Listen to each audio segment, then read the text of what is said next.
Welcome to the Modern Law Library. I'm your host, the ABA Journal's Lee Rawles, and today I'm joined by Maurice Chammah, the author of Let the Lord Sort Them, The Rise and Fall of the Death Penalty.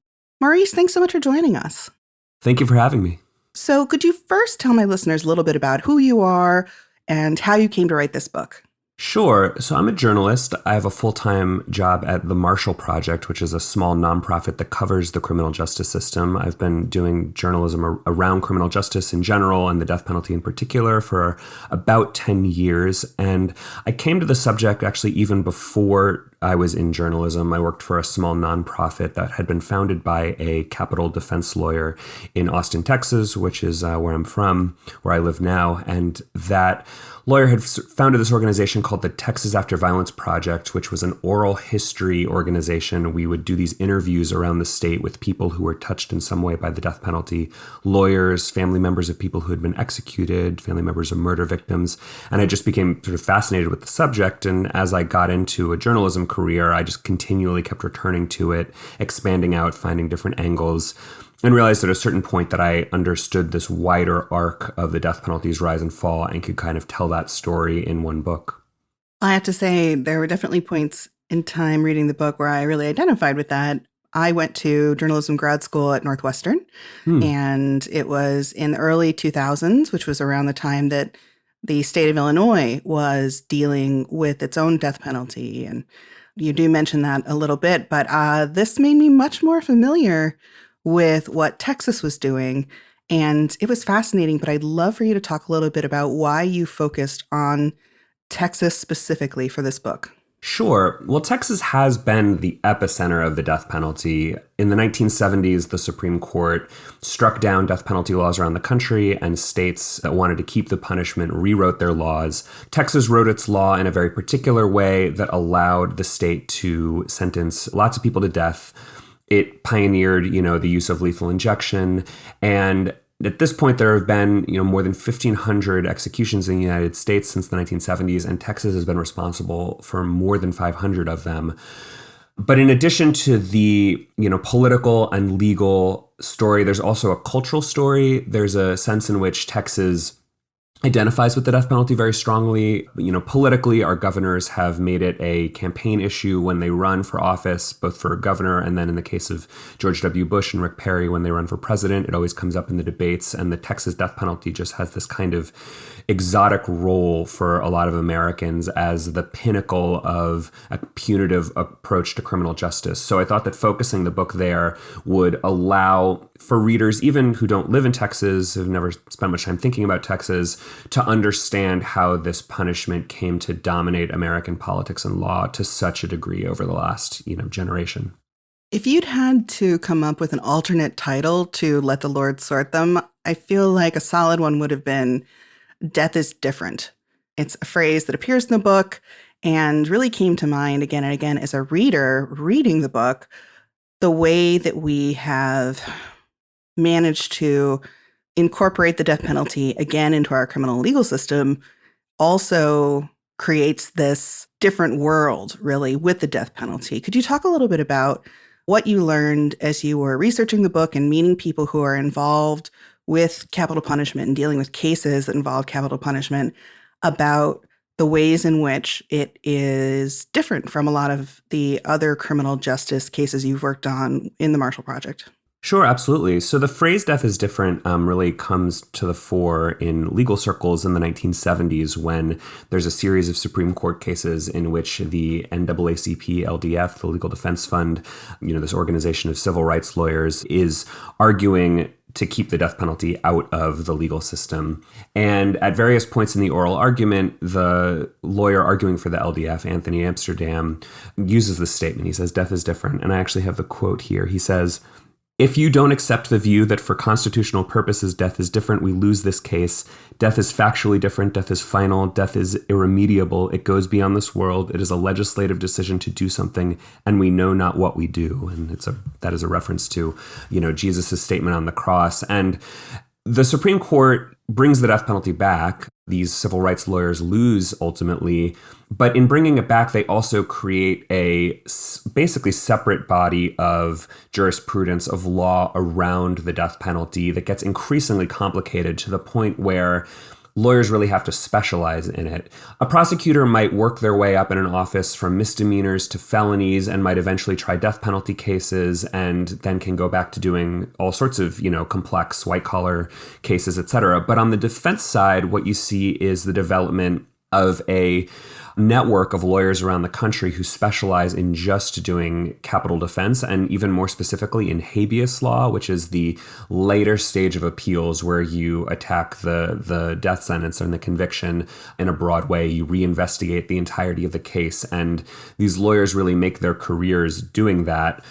What you see is a world of defense lawyers who specialize in capital appeals, who represent men on death row, and who get very used to these 11th hour fights with the state over executions where, there's a week to go before someone's going to be executed, and they're filing all these motions. They're filing petitions to the courts to try to stop the execution. And it's really unlike other kinds of law and even unlike other kinds of defense lawyering.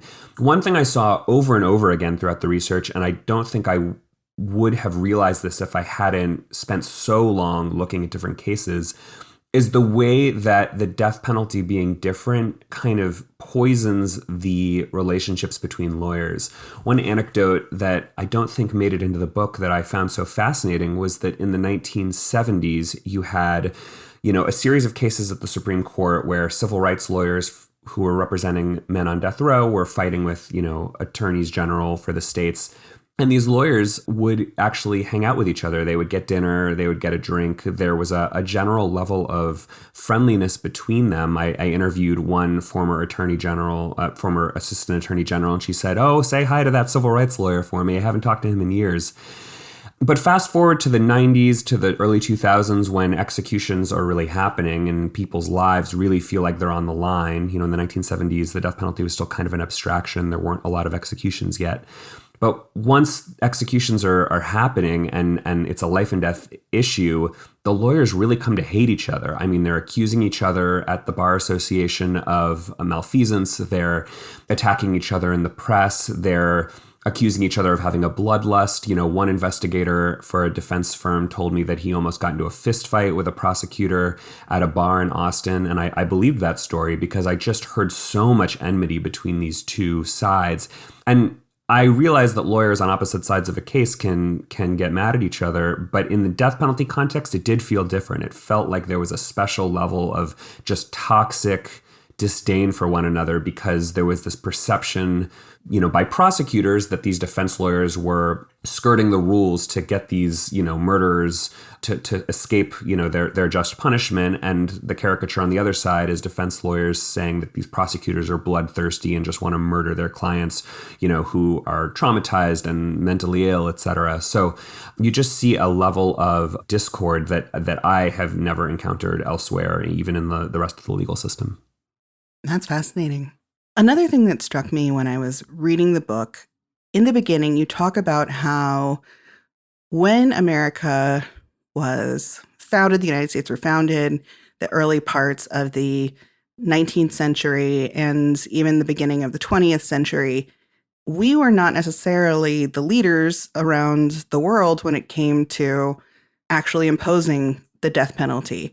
Now, I do want to add the caveat that I mean through official legal channels. I don't mean extrajudicial lynchings, which we'll also get to.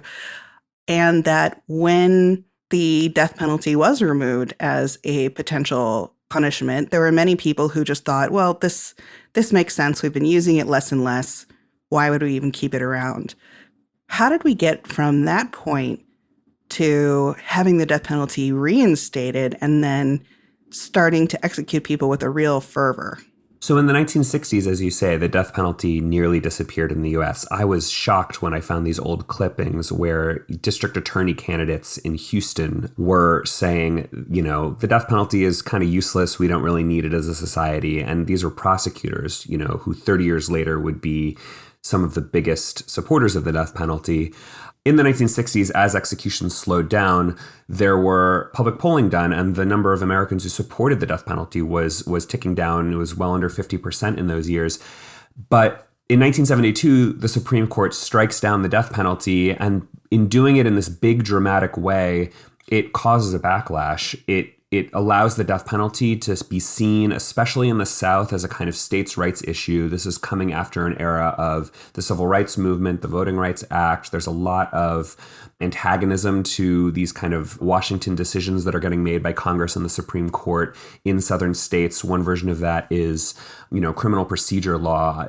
I talk in the book about the movie Dirty Harry, where Clint Eastwood is this hard-charging detective who is stymied at every turn because his bosses say, well, the Supreme Court, says that you need to get, a warrant for that arrest, or you need to interrogate that suspect properly, and you didn't, so he gets to go free. And this allows a man to go on and kill more people. And Dirty Harry's sort of righteous indignation is something, viewers are supposed to identify with. That movie came out around the same time as that Supreme Court decision, and the backlash to the Supreme Court's decision about the death penalty spurs state legislatures to say, well, now that we're being deprived of the death penalty, we realize how much we actually value it and want it, and our voters want it. And in Texas, many legislators told me that they felt a real burden. Like if they didn't bring the death penalty back through a new law, that they were going to get voted out the next time. The pressure was on. So it's really the backlash that produces the sort of contemporary death penalty system that we have, in which, death sentences start to tick up throughout the 80s and 90s, and we get to the kind of heyday of the death penalty. And we've discussed the rise, but there's a reason why, you structured the book into the rise and fall of the death penalty.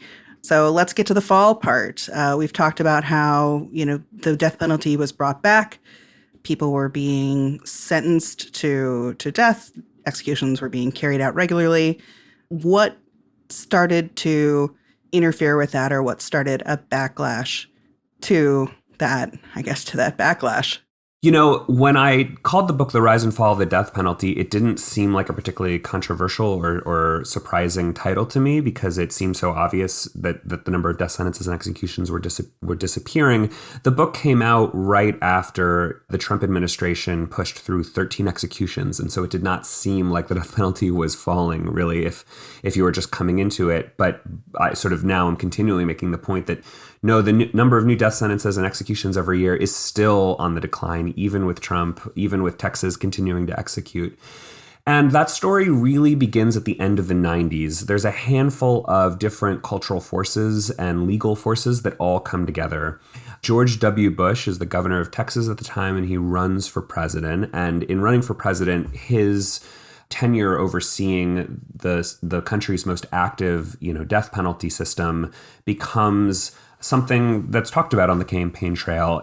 It's something that liberals, really dislike him for. There's a very colorful anecdote in the book in which Michael Moore, the liberal firebrand, brings a marching band to Huntsville, Texas, outside an execution to kind of shame the governor. And at the time, there's a handful of very controversial executions. There's a woman named Carla Faye Tucker who's executed despite this very clear conversion to Christianity that she presents on Larry King Live and Christian, broadcasting networks.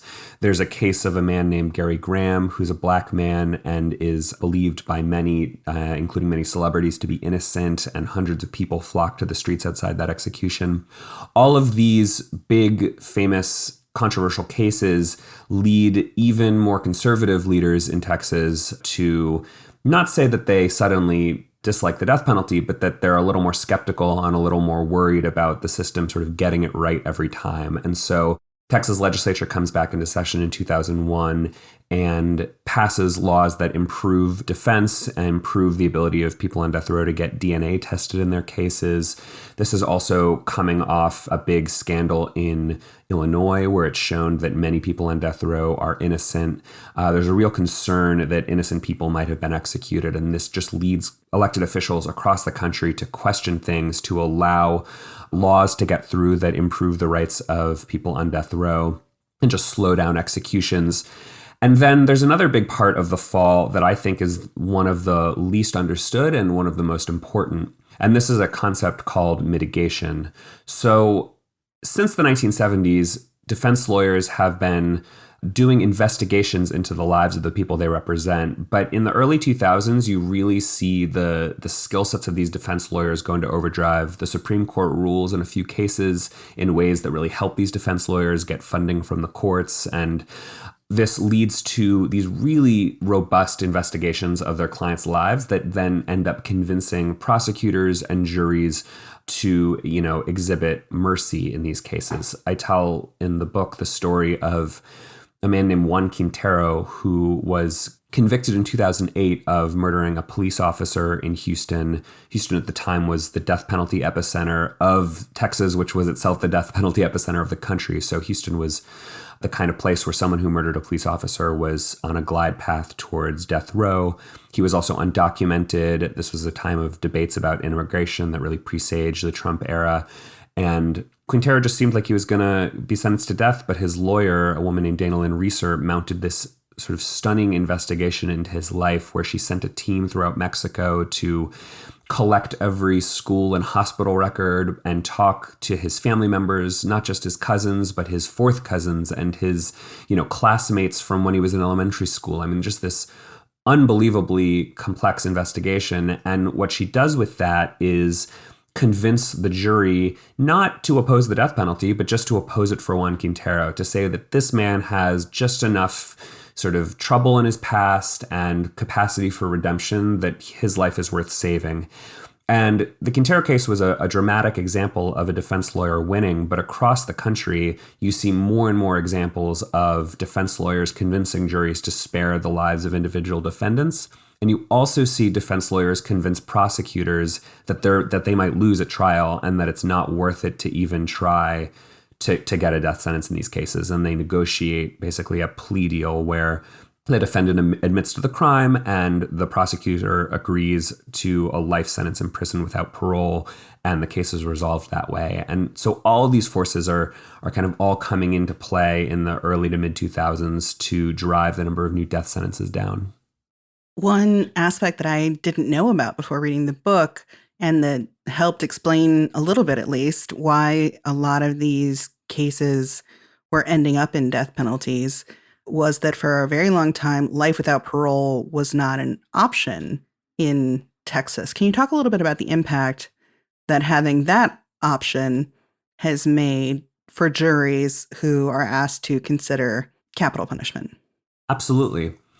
So in the 1970s, when the death penalty was coming back, juries were asked to decide whether to sentence someone to death. And the way most state laws were, including Texas, if they didn't sentence that person to be executed, there was a chance they might get out someday. A life sentence was a technical term of art in the legal system that actually meant something more like 30 years, 40 years, I think maybe even less in some instances.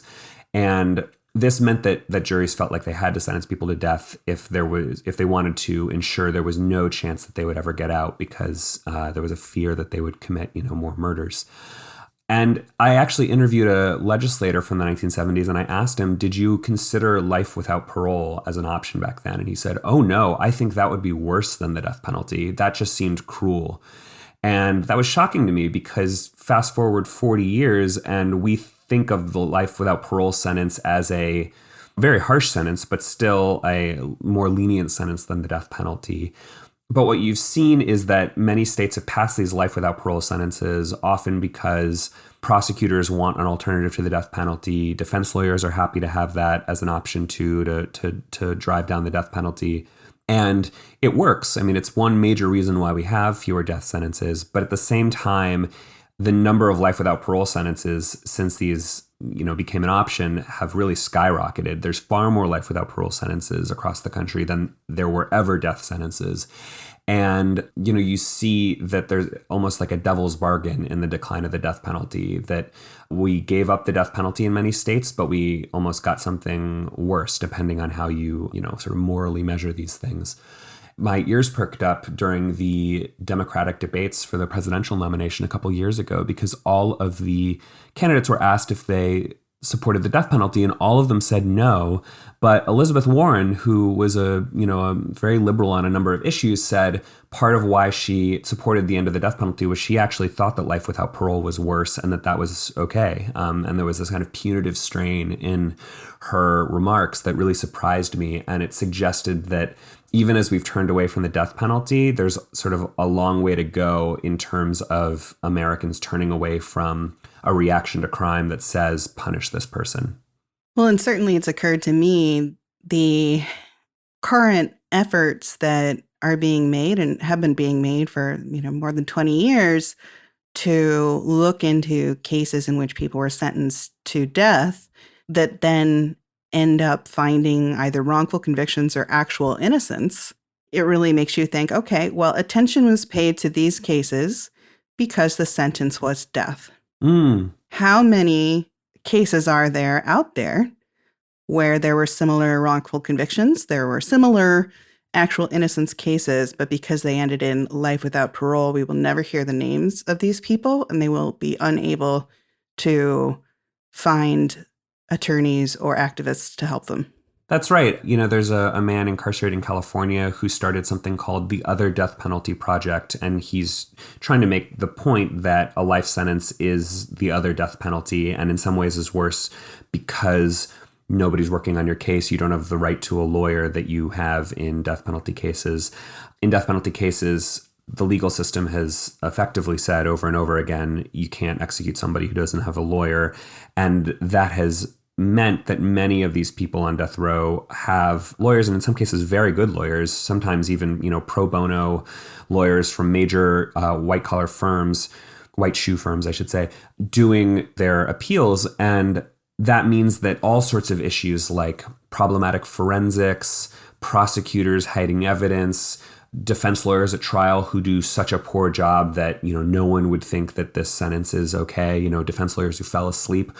All of these things come out in the appeals, and they actually drive criminal justice reform in surprising ways. There is a Texas Forensic Science Commission now that looks very closely at everything from arson to bite mark evidence, and their existence is not solely because of a death penalty case. It came out of something else, but it was death penalty cases that sort of brought these forensics to that commission. There's a famous case in Texas of a man named Cameron Todd Willingham who was executed. It's now pretty widely believed that he may have been innocent because of problems in the way they made the decision that it was arson as opposed to just an accidental fire. And arson would not have become the issue at the front of the Texas legislature and political conversations in the state if not for that man being sentenced to death and executed. So it's driven criminal justice debates in very interesting ways. But at the same time, as I said before, the way that the death penalty kind of turns lawyers to be more angry at one another and sort of more vicious in their work, it also sometimes taints these cases with a kind of culture war dynamic where we're not just talking about, is this person innocent or is this person guilty? We're talking about, the case becomes a fight over the death penalty. And the death penalty used to be a kind of culture war issue up there with abortion or gun control. And sometimes cases would get dragged into that culture war fight. And it ultimately didn't really seem like it was helping the prisoner or the prosecutors or the victim's family or really anyone in the legal system when, politicians and celebrities, et cetera, kind of got involved. And when you talk about culture wars, if you have a very simplistic dynamic where you're saying Republicans are on one side and Democrats are on the other, and I don't think that it's that clear cut, but one of the areas where this would not at all match up with a traditional conservative viewpoint would be fiscal. To actually sentence someone to death and have all of the litigation that then follows, it's incredibly expensive. So expensive, you say, that some of these small counties have had to raise taxes to cover it. Could you talk a little bit about, seems a little cold to say this, but the finances of the death penalty? Sure. I mean, I think the finances are important because they have driven, a big part of the death penalty's decline. So the death penalty is, no matter how you cut it, very expensive. Whenever I tell people that I worked on a book about the death penalty, they say, well, isn't it cheaper to kill them than it is to keep them in prison? And I say, well, no, because it does cost money to keep someone in prison, but the appeals that people on death row are entitled to and the lawyers that get paid by the state to handle those appeals are just simply more expensive. There's more of a sense that the system needs to get it right. So at trial, you have more experts. I had a prosecutor tell me, I only get triple certified experts, and I didn't know what he meant by that, and I had to look into it. But there was just this sense that both sides, defense and prosecution, sort of amp up their efforts in investigation and in expertise to try to try these cases and also to work through the appeals. And all of that costs a lot of money. Also, the trials take, weeks longer than a regular trial. And that basically shuts the courthouse down, especially in a small town. So what you start to see in the early 2000s is small town prosecutors admitting that they can't seek the death penalty because of the cost. And they don't say anything about the morality of it. They say, I think this person probably deserves to die for his crime, but we just can't afford it. There were a couple of really dramatic cases I looked into. There was a very famous case in Jasper, Texas, of a man named James Byrd who was murdered in a really brutal, horrible way by a group of white supremacists. And that case was, of course, an international news story. Everyone in America heard about it. But it was just this tiny town's responsibility to try these men, and they wanted to seek the death penalty, but they had to raise taxes to seek those death sentences, and local officials compared a death penalty trial to a flood or a tornado that comes through town and wipes out the infrastructure, and you have to build a bunch of new roads and bridges. It was that level of impact on the local economy. Small town district attorneys actually went to the legislature and used that example of cost to push for life without parole sentences so that they'd have a sufficiently harsh alternative to the death penalty. And now, even today, you still have examples, many of them, some you never hear about because the DA just doesn't seek the death penalty in the first place because they know that the cost is going to be too great. So we've talked about the rise and the fall of the death penalty and the fact that the death penalty is being imposed less frequently, and we mentioned the fiscal reasons for that. But let's also get into the statistics when it comes to crime itself. When you looked at the 80s and 90s, there were a lot more crimes being committed or reported and going to trial. And we've really seen a tapering off over the past 20 years of crime rates. Could you talk a little bit about that? Because I know that also has been the justification for the death penalty being meted out. The idea that, well, if we use the death penalty, it can act as a deterrent. Do you think that has any connection to the fall in the crime rate? What do studies show? So there are not studies that definitively show that the death penalty deters crime. Plenty of scholars have tried to make that argument and found some evidence to support it, but then other scholars come along and sort of take a crack at their methods. And I would not say that a scholarly consensus has emerged to prove that the death penalty deters crime. But what we've seen is that the rise and fall of the death penalty in a very loose way has tracked with the rise and fall of violent crime in the U.S. So in the era in which the death penalty was returning, the 70s and 80s, there was more and more crime. A lot of people were moving to big cities. Houston's population exploded. And criminologists continue to debate on the reasons why, crime ticked up throughout the 80s and 90s, especially in big cities. And there's not one answer. But the death penalty came along as a political way that elected officials could make it clear that they were doing something about crime.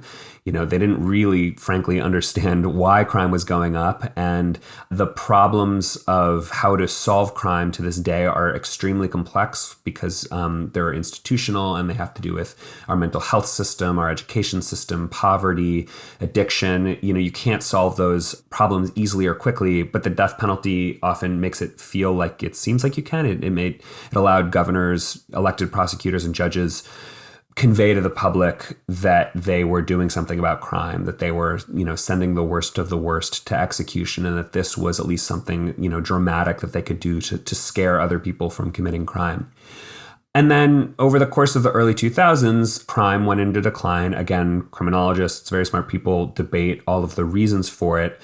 But it took a lot of the general societal fear of crime down with it. And as a result, there was less of a sense that we needed to sentence people to death in order to get our arms collectively around this problem and combat it. And that really drives, I think, a big part of why the death penalty goes into decline. One more thing I'll say, and this was a theory floated to me that I think a really, good historian could spend some time on, is that 9/11 played an interesting role. And after 9/11, for most Americans, if you asked them sort of what is the thing causing you kind of physical fear, the answer was increasingly terrorism, whereas before it might have been, violent crime in my neighborhood. And I think that there's an underappreciated and complex role that 9/11 played in shifting the focus of sort of societal attention away from sort of street crime and murder and towards, mass acts of terrorism. So I'll look forward to sort of future scholarship on that. Now, so far we've talked about more overarching and broad ideas and concepts when it relates to the death penalty. And I don't want to leave my listeners with the impression that that is actually what your book is like. Mm-hmm. One of my favorite things about the way you structured the book is, really embodied by the way you started off, which is the beginning of the book. You meet these employees of a Texas prison during a time when they have not carried out any executions. And all of a sudden they have been told, nope, it's starting up again. You need to, after is it 20-year break, figure out how precisely to carry out the death penalty and to carry out an execution. You've never done it before, but you need to figure out how to do it. And I imagine you spoke to a number of these people in person, but you're meeting human beings who are charged with actually carrying out the death penalty. Could you talk a little bit about how you researched and met these people and what it was like from their perspective to have this task given to them? Yes, one of the first interviews I did for the book was with the Reverend Carroll Pickett. He was a longtime chaplain for the Texas prison system. And when he first started working for the system in the 1960s, there hadn't been an execution in many years, and it was just not on his radar at all. And in 1972, this is how I opened the book, he was told by the warden of the prison that they were going to be carrying one out and that his job was to meet with the condemned man. And the warden used the phrase, seduce his emotions. And this was really troubling to the Reverend. Reverend Pickett took on the role. He, got to know these men, and he was really traumatized by the experience. He realized that on the one hand, there was a value in being the person that would help this man, make peace with the world, with his life before he died, and that there was something valuable and good in that. But at the same time, he realized that he was helping the prison system sort of avoid scandal, right? That if somebody, fought off the guards and really freaked out during the execution, that it would sort of look bad to the media and to the public, and they wanted to avoid that. So Pickett felt like he was very culpable in this system, and that really troubled him, but he still kept on doing it. He sort of felt like the emotional and spiritual pros outweighed the cons. As time goes on, and I introduce, I start the book with Pickett, and then he disappears from the scene, and the emphasis is really on the careers of a few lawyers.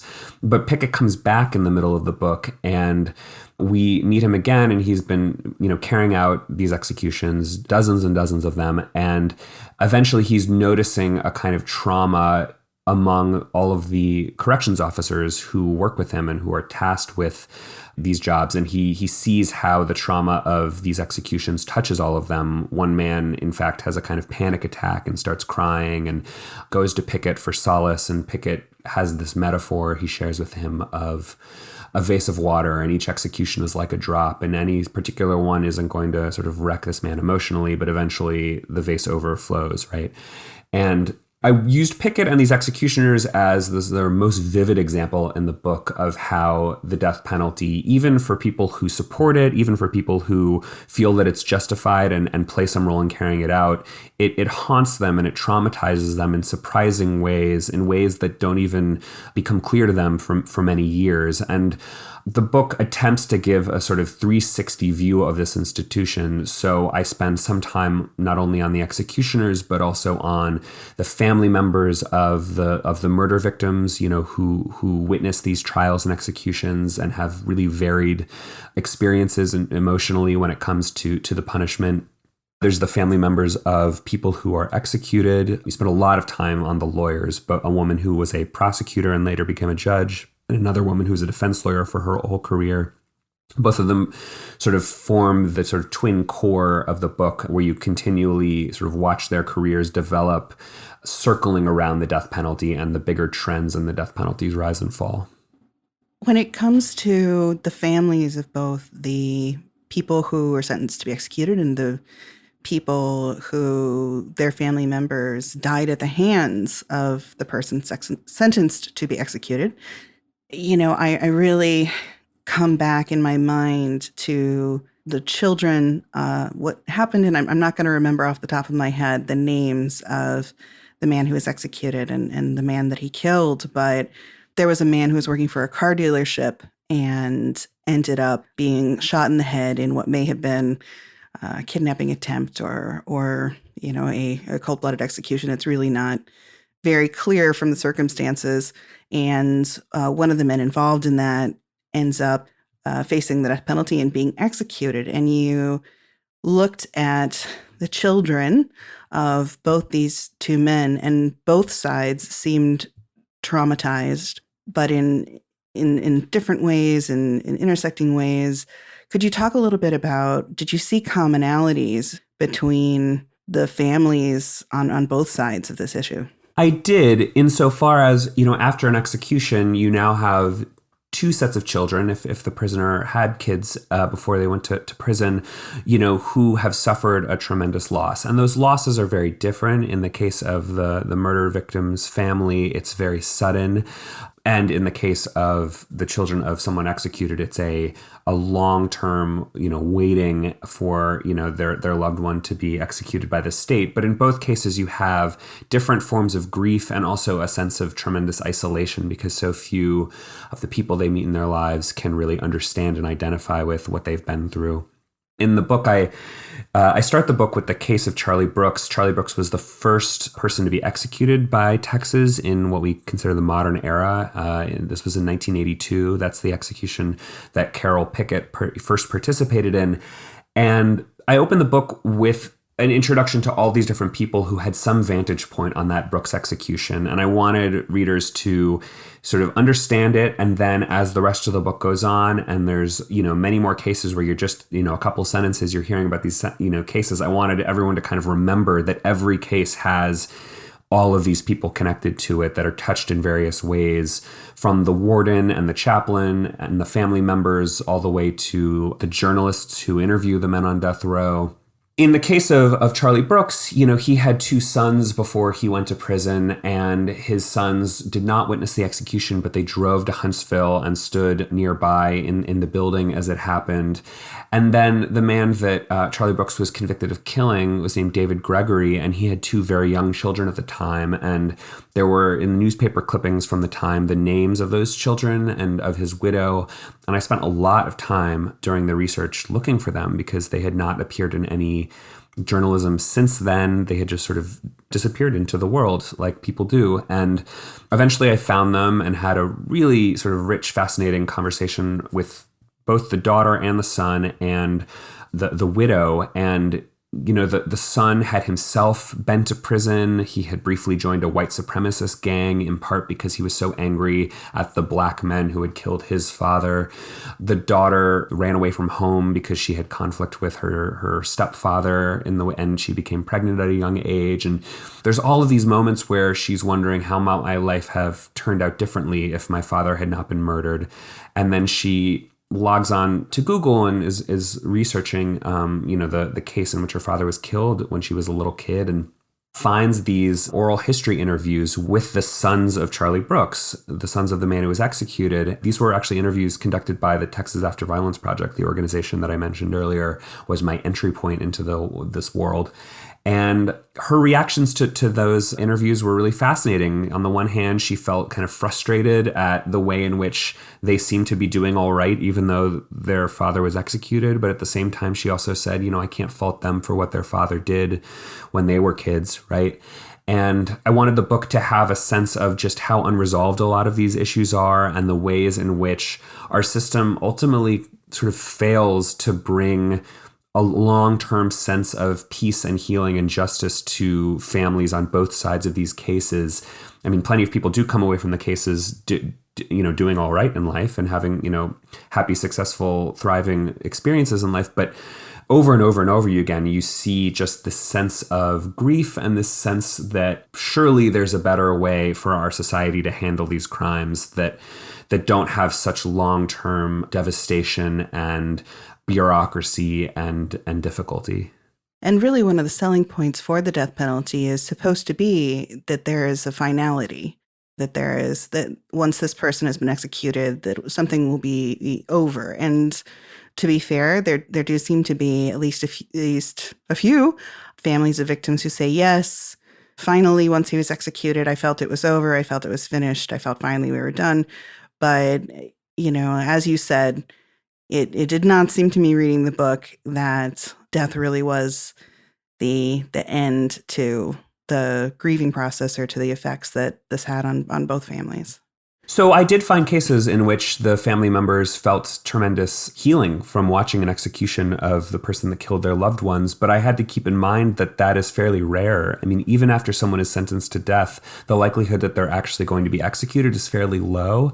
And even if they are executed, it comes after sometimes a dozen or 15 or 20 or even 30 years of appeals, and the appeals lead the case to be back in the media again. Reporters call up these victim family members. These family members might find out that the person who killed their loved one has won their appeal and is going to have a new trial, and so they're going to have to go spend weeks in court again. And they're just continually traumatized by having the case thrust back into their lives over and over again. And many of them describe how difficult that is. And in a certain sense, had the person been sentenced to life without parole, for some victim family members, there's a feeling that would have actually been better because, sure, it might come back into the media again, but you don't have it sort of institutionally designed to do so. So let's fast forward and talk about where we are today with the death penalty. And just for my listeners, you and I are speaking on February 4th. Yesterday, as I was doing some last-minute prep for this interview, I was on Twitter and saw that the Virginia Senate had voted to end the death penalty in their state. That was interesting to me, that it is still continuing to be talked about by legislatures. People are looking at it. Should we keep it? Should we get rid of it? I was taken aback by the last few months of the Trump administration, when all of a sudden federal executions were started back up. And I feel like I saw a lot more discussion about the death penalty, federal and otherwise, because of that. Could you talk a little bit about what's been going on, say, in the last year to 6 months, what you see in the future for the death penalty? What are we talking about right now? So there was a moment 5 years ago when defense lawyers who opposed the death penalty thought there was some chance that the Supreme Court might take the issue on again like they did in the 1970s and even abolish it, this time for good. Then Trump was elected, and he's now, appointed 3 people to that court, and there's just really no chance that the Supreme Court is going to do much in a big way on the death penalty. They seem pretty willing to let executions proceed, and that was demonstrated fairly dramatically when the Trump administration sought to push through. It was 13 executions in the end over the course of last year and early this year. And that run of executions, the Supreme Court let them happen. At the same time, it also galvanized opponents to the death penalty. One thing I was tracking in the book research was not just the decline in death sentences and executions and And not just the decline in public support for the death penalty, but also the decline in relevance. It was seeming like a relic of a bygone era. Sure, there were still executions every year, but it wasn't the kind of thing to make the front page of the New York Times. And Trump thrust the death penalty back onto the national agenda in a big way, and he galvanized opponents of it. And so in the wake of those executions, there's a federal bill that's been brought by Ayanna Pressley and Dick Durbin to abolish the federal death penalty. And state legislatures are also, there's momentum towards abolishing the punishment. Colorado abolished it last year, and now Virginia seems on the cusp of doing so. Ohio has also passed a big bill that would not abolish it, but limit it so that people with severe mental illnesses cannot be sentenced to death, which seems like something that would have happened a long time ago, but just happened for the first time in Ohio. And so you're seeing a lot more momentum and discussion across the states. And I think a key point is that because the Supreme Court is not going to do, a big swing as was once thought, the action is now going to be all in state legislatures and maybe in Congress. And you're going to see a debate about the death penalty's future. What I'm really watching in Virginia is the conversation politically. Virginia is a kind of purple state. It's in the South. There's plenty of Republicans there, some of whom are supporting this abolition bill. And I'm wondering if in Virginia we'll see a template for how opponents of the death penalty can bring conservatives and Republicans, the traditional sort of core of support for the punishment, over to their side, because that seems like it'll be necessary. It'll be necessary in Congress. It may or may not be necessary in Congress, but it will definitely be necessary if any state like Texas or Oklahoma or Louisiana is ever going to consider, big legislation to either do away with or drastically reduce the death penalty. And it would not be the first time. I'd point out that my own state, Illinois, the issue of the death penalty and whether or not we could effectively administrate it in a way that was fair and accurate all came to a head under a Republican governor, George Ryan, who, I need to point out, did also then subsequently go to prison. But we do that fairly frequently with Illinois governors. Sure, yeah, I'm aware. I think innocence is an issue that really speaks. So when it comes to conservatives and the death penalty, I'll say that I feel like there's just three big issues that tend to be really compelling. There's the cost of the death penalty, which runs against sort of fiscal responsibility. There's innocence issues, the idea that this big government system gets it wrong. The columnist George Will once wrote, "Capital punishment is a government program, so skepticism is in order." And he was speaking to his fellow conservatives. And then I also think a lot of conservatives come at their politics from a place of religion and spirituality, and you are seeing cases in which there's just such clarity that the person being executed has kind of been spiritually redeemed, found a relationship with Christianity, and is very authentic and sincere in that. And that, I think, has really troubled a lot of Christians in America when it comes to support for the death penalty. And the Catholic Church is opposed to the death penalty as well. So that's right. One thing that we have not yet brought up, but I don't think any conversation about the death penalty should happen without acknowledging it, is both its roots in racism and the disproportionately racist way that it ends up being applied. So let's talk about it. I mentioned earlier that lynching certainly has some similarities with the way that the death penalty has been carried out or has been used as an excuse to have a death penalty because otherwise communities would take it into their own hands and carry out these quote unquote sentences. When you were researching the book, were there things that you were finding that you were like, oh, people really need to know about this. People need to have their eyes opened to the racist background or the racist results? Absolutely. So I think over the last 5 to 10 years, there's been a growing awareness, at least among some Americans, that there's a link between the lynchings, the mob executions, this illegal mob executions, primarily of Black men in the late 19th and early 20th centuries, and the contemporary criminal justice system, death penalty system. Brian Stevenson, the author of the book Just Mercy, a lawyer, has done a lot to advance that public conversation by starting a museum and a memorial in Alabama.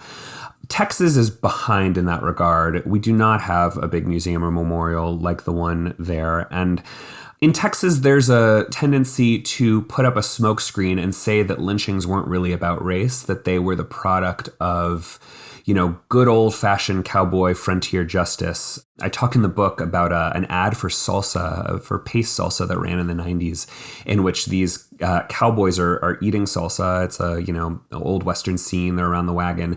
And they find out that the chef used salsa made in New York City. And they say, get a rope. And there's this very flip attitude towards lynching someone because it's seen as just the old way of doing things on the frontier.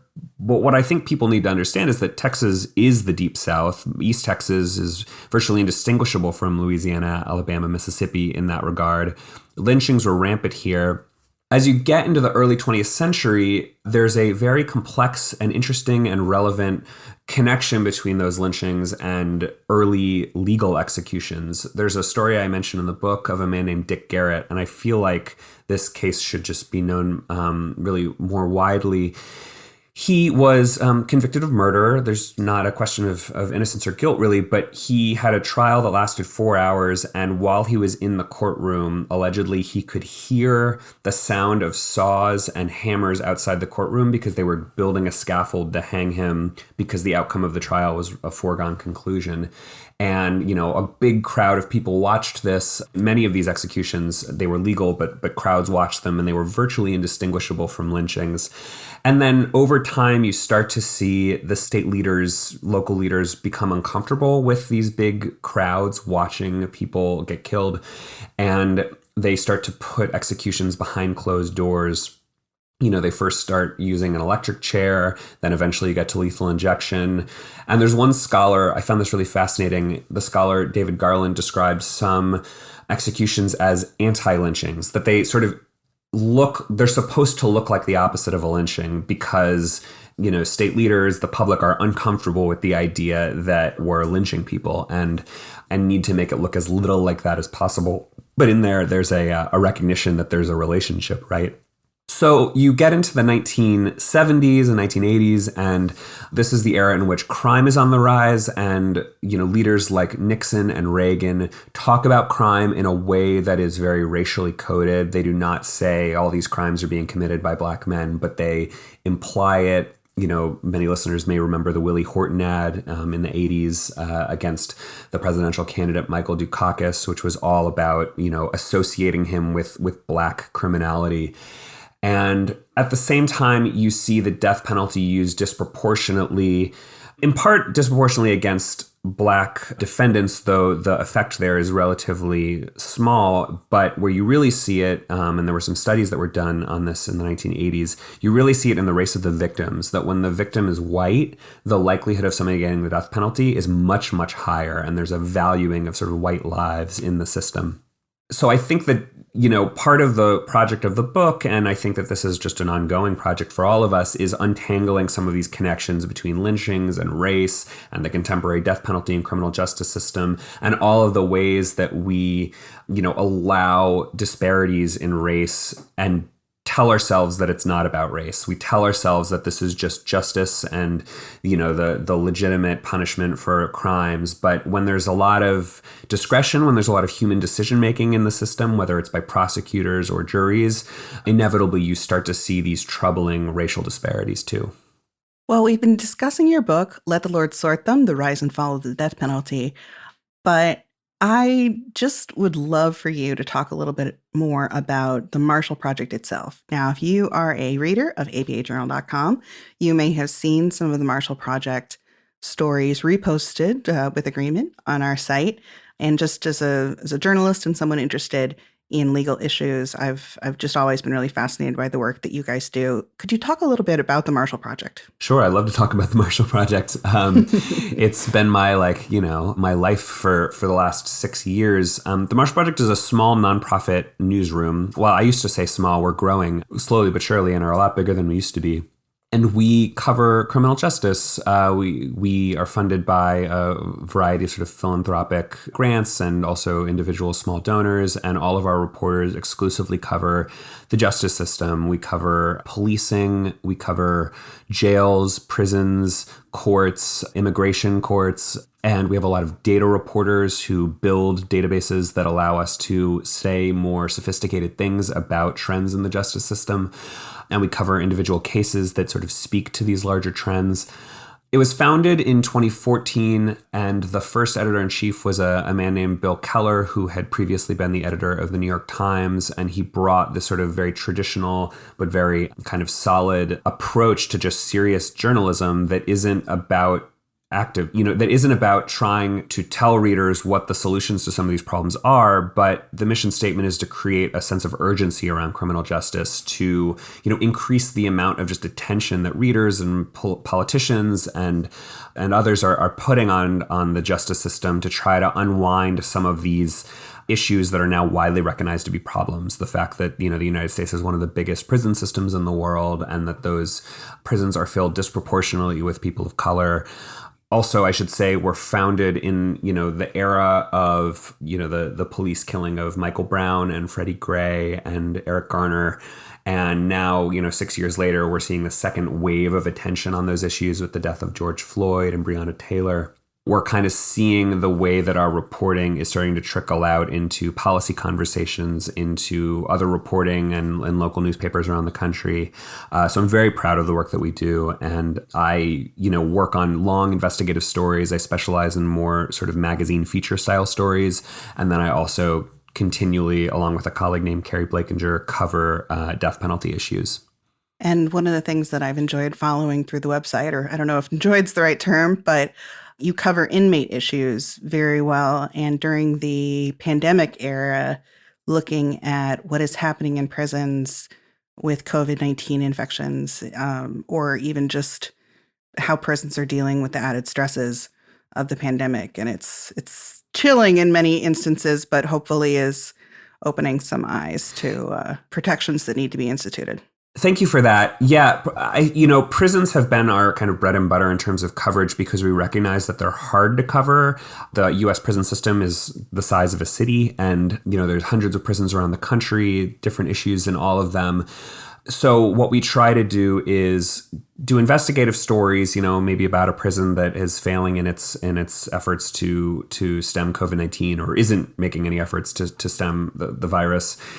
And then our hope is that our coverage inspires other outlets around the country, local outlets, to do their own investigative work on the prisons in their own communities nearby, and to just sort of increase the level of attention that these institutions get. I'll also say that I have a particular interest and focus on jails, there's a distinction to be made. Prisons are where people go after they've been convicted of a crime. Jails are primarily where people wait for trial, so they're much more transient. There's one in every community, and they have often been vectors for the coronavirus, but also vectors for all kinds of other problems like addiction, trauma, violence, etc. And there's one in everyone's backyard. And so I think a lot of this reporting for me is just trying to encourage readers, like, mass incarceration is not out there. It's in your town too. And it's worth paying attention to who your sheriff is, who your district attorney is. These people are elected. You can vote in these elections. And if you care about the issue, in addition to writing to people in Congress and attending protests, there's a lot you can do at the local level to affect change. And if people wanted to find out more about the Marshall Project, what's that URL? It's www.themarshallproject.org. And then finally, to close us out, I would love for you to read a passage from the book. I like to do this just to give listeners kind of a feel for the language. Sure. So this is the opening of chapter 9, the opening of the second half of the book, which is called Fall, to describe the fall of the death penalty. The passage references a few cases that have come up earlier in the book. So if you don't recognize a name, that means that it's been introduced, and I'm kind of recapping a little bit here, but it should give you a sort of flavor for the feel of the book. A murder is physical and intimate. Someone pulls a trigger or thrusts a knife or wraps a hand around a neck. Police work is physical and intimate too. Detectives take photographs, label pieces of evidence, question suspects and witnesses, and then shackle someone's wrists. The police might devise a theory about what happened, but it's when the lawyers arrive that words and ideas take over, as prosecutors and defenders place the evidence in service of a narrative. When the question is life or death, the lawyers try to establish not only what people did, but also who they are, and they speak of good and evil. After the death sentence is handed down and the case climbs through the appeals courts, it grows increasingly cerebral. A person without a law degree who would have understood most of the plain-speaking witnesses in the trial transcript is now confronted with dense jargon and a great deal of Latin.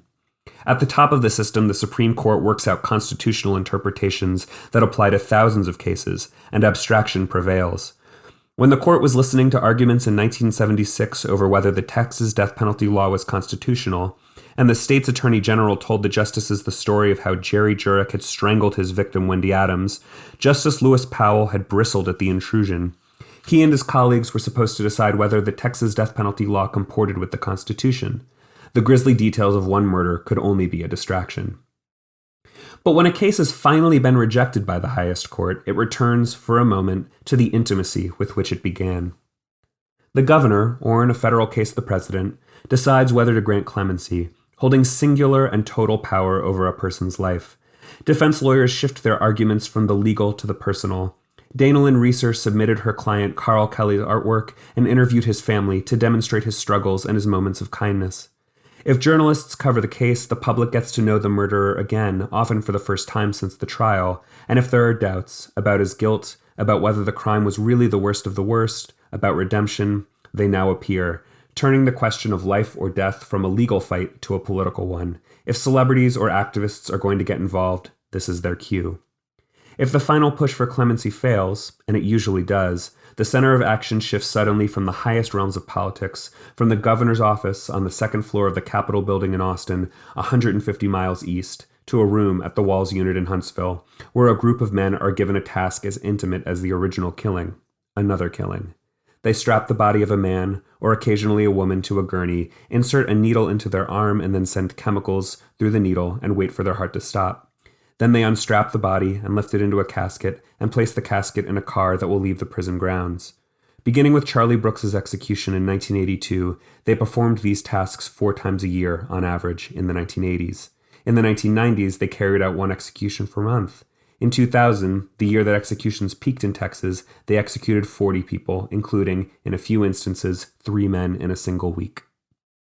Well, thank you so much, Maurice Chammah, for joining us on the Modern Law Library. Again, the name of your book, Let the Lord Sort Them, The Rise and Fall of the Death Penalty. And thank you to my listeners for joining us for this episode of the Modern Law Library. If you enjoyed this episode, please reach out and rate and review and subscribe on your favorite podcast listening service. I really enjoyed hearing from a couple of you about some of the books that you're reading. And if you want to tell me about either a book that you think should be featured on the show or just one that you want me to see and enjoy, you can do that by reaching out to books@abajournal.com.